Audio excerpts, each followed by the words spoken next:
Hi guys, in this video we will see how to customize your iPhone home screen with tint color matching with your iPhone color. Apple's home screen customization option can match the color of your app icons with the physical color of your iPhone. Long press any blank space of your iPhone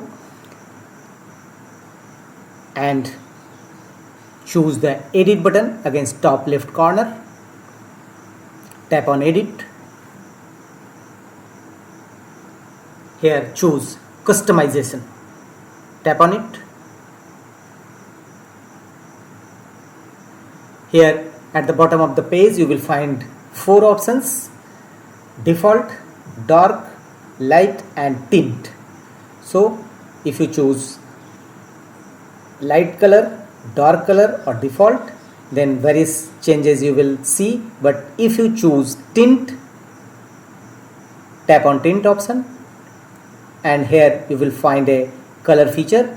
Drag the slider to adjust your colors as per your iPhone home screen color.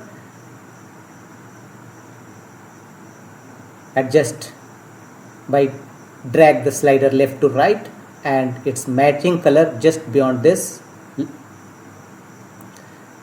This is a feature available after iOS 26 update and you can easily set tinted color of your iPhone home screen matching with your iPhone color.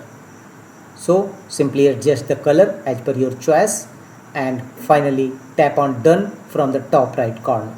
This will change your iPhone color. You can tint easily with iPhone tint feature. Customize your iPhone home screen accordingly. So choose as per your choice and finally tap on done from the top right corner. That's all.